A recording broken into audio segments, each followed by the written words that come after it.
ओम नमः शिवाय गुरुवे सच्चिदानंदमूर्तये निष्प्रपंचाय शांताय निरालंबाय तेजसे। हरिओम प्रभु जी। आज के इस प्रश्न परिषद में आप सबका स्वागत है। आज का प्रश्न लखनऊ से साधना गुप्ता जी का है। उन्होंने पूछा है, गीता जी अध्याय 4 श्लोक नंबर 7 समझना चाहती हूँ। देखो प्रभु जी, ये कोई प्रश्न नहीं हुआ। पहले तो एक बात समझ लो, कोई कहता है कि गीता जी का सार समझाइए, ये कोई प्रश्न नहीं हुआ। ये जिज्ञासा जरूर है, लेकिन इसको कैसे करना चाहिए। आप पहले गीता जी खोलो, उसका 4था अध्याय पढ़ो, उसका 7वां श्लोक 2-3 बार पढ़ो, और उसमें जो चीजें आपको समझ में नहीं आती है, कुछ समझ में नहीं आएगा ऐसा तो होगा नहीं, जो चीजें आपको समझ में नहीं आती है उसके बारे में आप संशय करो, उसके बारे में आप पूछो। तो इसको कहते हैं प्रश्न। ऐसा ही कह दिया, ये दुनिया हमें समझाइए। अरे दुनिया को क्या समझना है, गीता जी हमें समझाइए, भागवत क्या कहना चाहती है। अरे ये कोई प्रश्न नहीं होता महाराज जी। पहले हम तो क्या, हर एक लोग यही चाहते हैं कि कोई हमें भोजन हमारे मुंह में दे दे, खिला दे। न तो हमें कमाने जाना पड़े, न तो हमें रसोई पकानी पड़े, न तो हमें परोसना पड़े, न तो हमें उठाकर मुंह में रखना पड़े। हमारी हर एक की, मनुष्य मात्र की यही वृत्ति रहती है। जब मैंने संन्यास लिया तब हमारे एक पुराने मित्र है, उसने हमें बहुत जोर देकर पूछा कि महाराज आपने तो सभी शास्त्र पढ़े हैं, आपने इतनी साधना की है, आप हमें एक वाक्य में समझा दीजिए पूरे शास्त्र का सार, हमें क्या करना चाहिए। अरे महाराज, अगर एक वाक्य में अगर हम समझ जाते तो ये सब जो महात्मा लोग इतने सालों तक साधना करते रहते हैं वो थोड़े ही करते हैं, एक वाक्य में समझ लेते हैं अपने गुरु से। गुरु तो ब्रह्मनिष्ठ श्रोत्रिय होते हैं, तो गुरु से समझा जा सकता है, वो कह देते, लेकिन वो पीछे ही पड़ गए। फिर मैंने उसको एक वाक्य में कह दिया कि जो नहीं करना है वो ना करो, बस, बाकी जो करना है वो अपने आप होगा। जो नहीं करना है वही तो हम पूरी जिंदगी करते रहते हैं। मतलब कहने का यही है कि हम कुछ परिश्रम करना नहीं चाहते, कुछ साधन करना नहीं चाहते, बैठे बिठाए कोई हमें समझा दो। तो मैं ये नहीं कहता कि आपने ऐसे ही पूछा, या तो कोई लोग ऐसे भी पूछते हैं कि देखे बड़ा महात्मा बना फिरता है, बड़ा विद्वान बना फिरता है, देखे कितना जानता है, कितना ज्ञान है उसके अंदर, पूछ लिया। तो ये कुतर्क है महाराज। ये प्रश्न नहीं है कि 4थे अध्याय के 7वें श्लोक को समझाइए। अगर मैं समझा भी दूंगा, इसको समझाने के लिए अगर मुझे ठीक ठीक इसको आपको समझाना है और आपकी समझ में बिठाना है तो कम से कम मुझे इसको समझाने के लिए 3 घंटे लगेंगे। अब प्रश्न परिषद में इतना समय तो उपलब्ध है नहीं, क्योंकि आजकल लोगों के पास ज्यादा समय सुनने के लिए रहता नहीं है। इसलिए हमने ये प्रश्न परिषद शुरू किया। 15-20 मिनट तक तो लोग सुन सकते हैं। 1-1.5 घंटा में प्रवचन करूंगा तो कौन सुनेगा, किसके पास समय है। तो कहने का मतलब ये है कि इस श्लोक को समझाने के लिए 3 घंटे चाहिए, और ये श्लोक समझने के लिए आगे के और पीछे के एक श्लोक को समझना पड़ेगा। तो दोनों मिलाकर 3 घंटे और हो गए। 5-6 घंटे में ये पूरा रेफरेंस टू कॉन्टेक्ट बिल्कुल ठीक ठीक समझ में आएगा। उसको हम 15-20 मिनट में कैसे समझा देंगे। फिर भी हम प्रयत्न करते हैं। अब की बार हर एक साधक को मेरी ये नम्र विनंती है कि आप जो भी समझना चाहते हैं उसको पहले स्वयं समझो, उसको समझने का प्रयत्न करो, कहीं से रेफरेंस ढूंढो। अगर समझ में नहीं आ रहा है तो फिर पूछो, ऐसे ही पूछो। ये मैंने मना नहीं करता, आप पूछ सकते हो, लेकिन ये समझने की, प्रश्न को सॉल्व करने की, समस्या का समाधान करने की यह सही रीत है। ऐसे आपने पूछ लिया, मैं बता दूंगा, आप समझ भी जाओगे, लेकिन आपको ये याद नहीं रहेगा, आपके जीवन में ये उतरेगा नहीं। अगर आपने ईगरली, आतुरता पूर्वक, तत्परता पूर्वक इसको जानने की आपके अंदर जिज्ञासा नहीं है तो आपके जीवन में ये नहीं उतरेगा। तो प्रश्न पूछने के स्टाइल से पता चलता है कि आपकी आतुरता कितनी है, जिज्ञासा कितनी है तो सही। ये मैं नहीं कहता कि नहीं है, हर एक व्यक्ति कुछ ना कुछ जानना तो चाहता है। ठीक है, चलो आगे चलते हैं।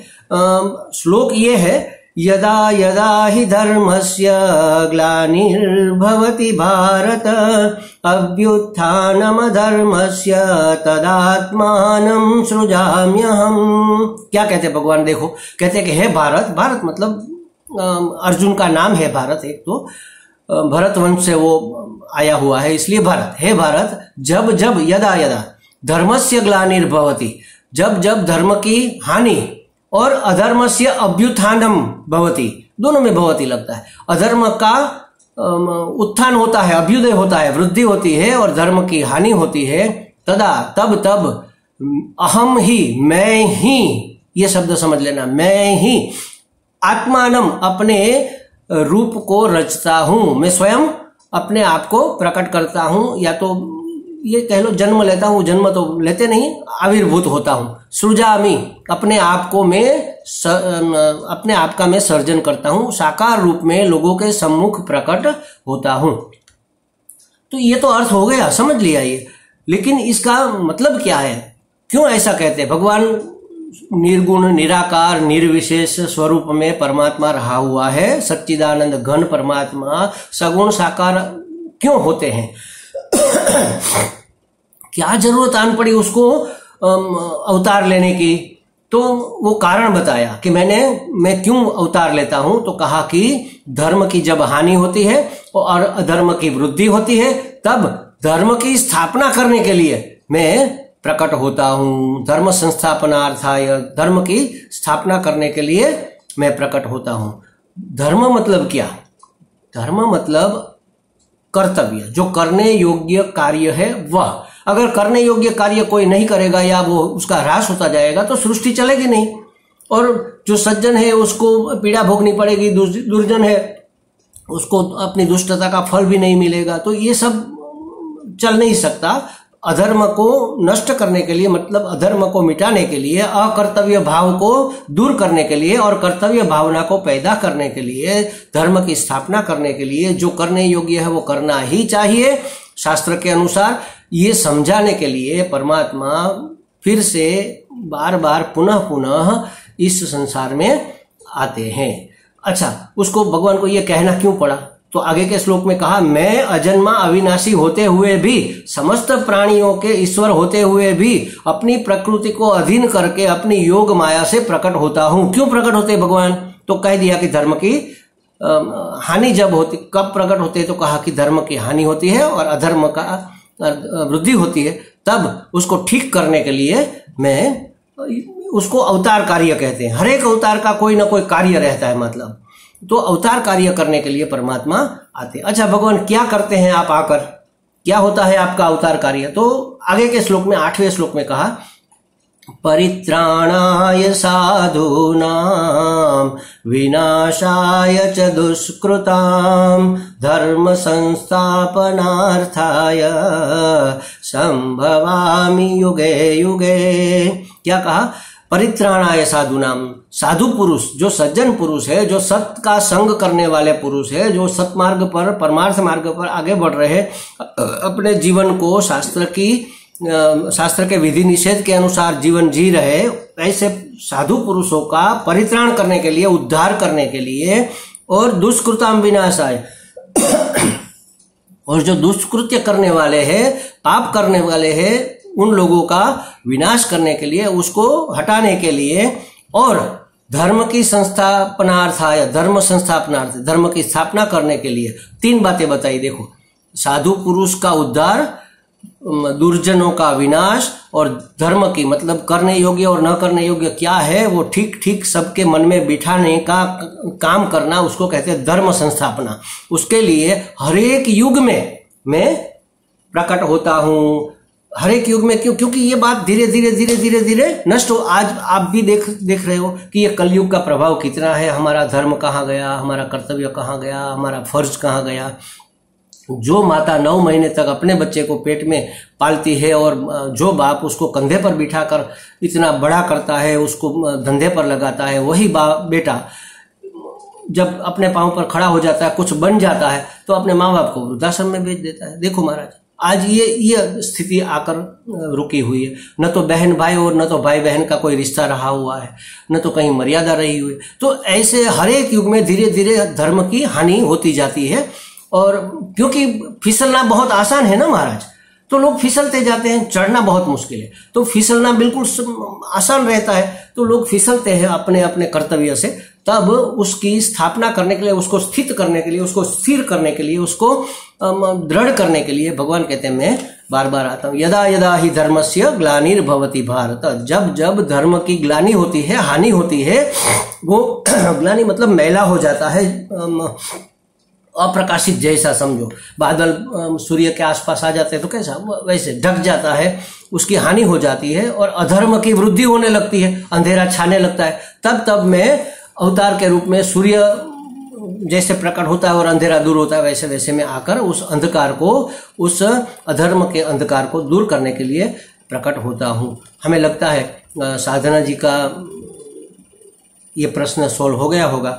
इसको समझने के लिए तो बहुत समय चाहिए महाराज, ये ऐसे नहीं समझा जाता। मेरी आपको खास हाथ जोड़कर रिक्वेस्ट है कि आप पूरी गीता जी को पढ़ो और जो श्लोक आपको अच्छा लगता है, ये तो टीवी में भी बार बार आता है ना, सीरियल में, महाभारत में आता है, तो सबको जुबानी हो गया, सब मानते हैं कि ये बहुत अच्छा श्लोक है, अच्छा तो है, और सब लोग बोलते हैं, देखते हैं चलो इसका अर्थ क्या है।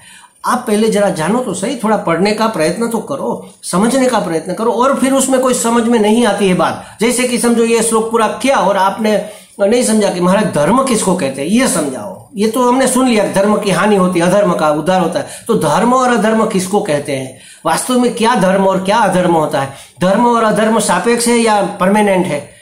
हर युग में धर्म अधर्म बदलते रहते हैं या वही रहते हैं? ये ऐसे प्रश्न को प्रश्न कहते हैं महाराज। तो आप जरा सोचो, जरा पढ़ो, जरा इसका चिंतन करो, और उसमें से गहरा जाने के लिए, और जो चीजें समझ में नहीं आ रही है, जो हमें उलझा रही है, उसको सुलझाने के लिए आप प्रश्न करो।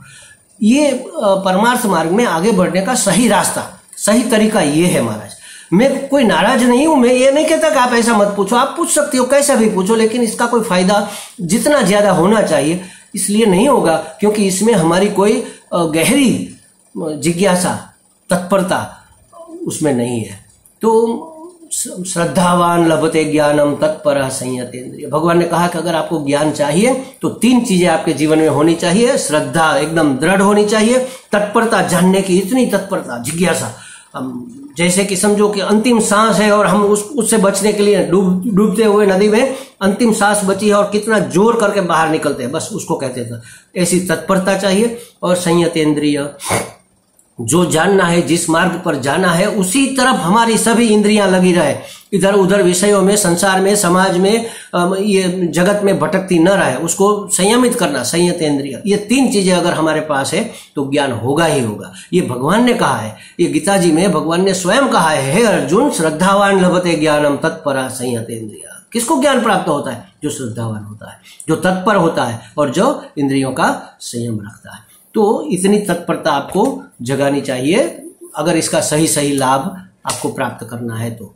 हरि ओम।